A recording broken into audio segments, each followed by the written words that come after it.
Hi friends, నేను మీ త్రివేణి ఆంధ్ర రుచుల్లో ఈరోజు నేను మీకు సేమియా పాయసాన్ని అయితే చూపించబోతున్నానండి. సేమియా పాయసం చల్లారినా చిక్కపడకుండా సింపుల్గా ఇలా తయారు చేసుకోండి. ఏ పండగలు వచ్చినా కూడా మనకి ఫస్ట్ గుర్తుకొచ్చే స్వీట్ అయితే సేమియా పాయసం అండి. దీని ప్రిపేర్మెంట్ ఏంటో చూసేద్దాం పదండి. ముందుగా అయితే ఒక బౌల్ తీసుకోండి. దాంట్లో అయితే నేను 1 గ్లాస్ పాలను అయితే వేసుకుంటున్నానండి.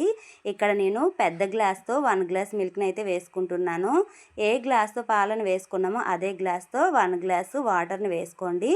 ఇప్పుడు దీన్ని మరిగించుకోవాలి. ఇంకొక సైడ్ ప్యాన్ పెట్టుకొని 2 టేబుల్ స్పూన్ నెయ్యిని అయితే వేసుకోండి. నెయ్యి బాగా కరిగాక డ్రై ఫ్రూట్స్ అయితే వేసుకోవాలి. కిస్మిస్ జీడిపప్పునైతే ఒక అరకప్పు తీసుకుంటున్నాను. దీన్ని బాగా వేయించుకోవాలండి. చాలా సింపుల్గా అయితే మన స్వీట్ రెసిపీ సేమియా పాయసం రెడీ అయిపోతుందండి. మీరు కూడా ఒకసారి ట్రై చేయండి ఫ్రెండ్స్. ఇలా బాగా డ్రై ఫ్రూట్స్ అనేది వేయించుకోవాలి. ఇలా వేగితే సరిపోతుందండి. దీన్ని ఇప్పుడు వేరే ప్లేట్లోకి అయితే తీసుకుందాం. ఇలా తీసుకున్నాక ఇప్పుడు అదే ప్యాన్లో 1 కప్పు సేమియా పాయసాన్ని వేసుకోవాలి. ఇలా సేమియాని వేసి బాగా వేయించుకోవాలండి. గ్యాస్ని మీడియం ఫ్లేమ్లో అడ్జస్ట్ చేసుకుంటూ వేయించుకోండి. ఇలా సేమియా బాగా వేయించుకోవాలి. చూడండి, మనకి సేమియా అనేది బాగా వేగిపోయింది.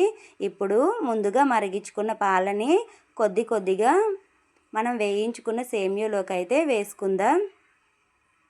ఇక్కడ మొత్తం మిల్క్ని అయితే వేసుకోకండి, కొద్దిగా లాస్ట్లో అయితే ఉంచుకోవాలి. సగం పాల కంటే ఎక్కువగా వేసి కొన్ని పాలనైతే లాస్ట్లో వేయడానికి ఉంచుకోవాలండి. ఇప్పుడు పాలను వేసి బాగా కలుపుకోవాలి. షుగర్ వేయకముందే 50% సేమియా అనేది కుక్ అయిపోవాలండి. బాగా గుర్తుపెట్టుకోండి. సేమియా వేయగానే చాలామంది షుగర్ వేసేస్తారు, అలా చేయకండి.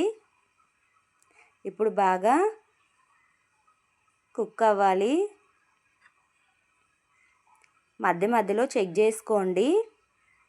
50% కుక్ అయ్యాకనే మనం షుగర్ని అయితే వేసుకోవాలి. ఇప్పుడు ఏ కప్పుతో సేమియా వేసుకున్నామో అదే కప్పుతో 3/4 కప్పు వరకు షుగర్ని అయితే వేసుకోండి.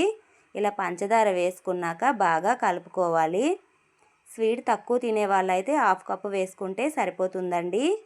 ఇప్పుడు షుగర్ అంతా బాగా కరిగేలాగా కలుపుకోవాలి. ఇలా బాగా కలుపుకున్నాక ముందుగా మనం వేయించి పెట్టుకున్న డ్రై ఫ్రూట్స్ని అయితే ఇందులో వేసుకోవాలండి. బాగా ఒకసారి కలుపుకొని మనం వేయించి పెట్టుకున్న డ్రై ఫ్రూట్స్ని వేసుకుందాం. ఇప్పుడు ఇందులోనే ఒక 1/2 స్పూన్ వేలకల పొడిని కూడా వేసుకుందాం.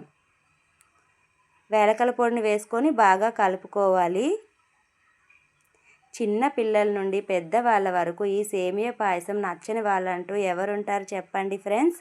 ఇప్పుడు బాగా కలుపుకున్నాక మనం మిగిల్చిన పాలను కూడా ఇందులో వేసుకొని ఒకసారి బాగా కలుపుకోండి. ఇప్పుడు 2-3 నిమిషాలు బాగా ఉడకాలండి.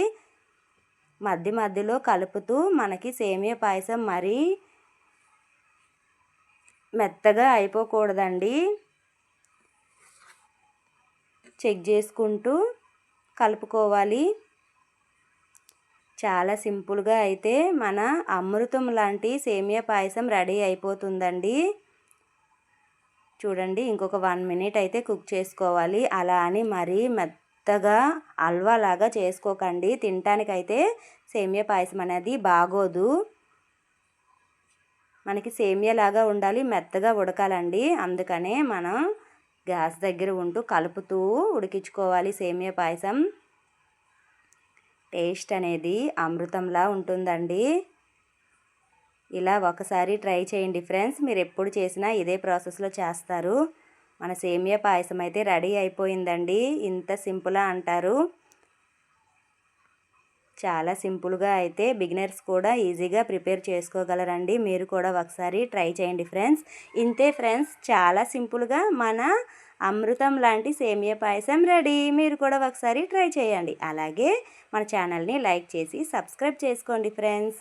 Thank you friends. Thank you for watching.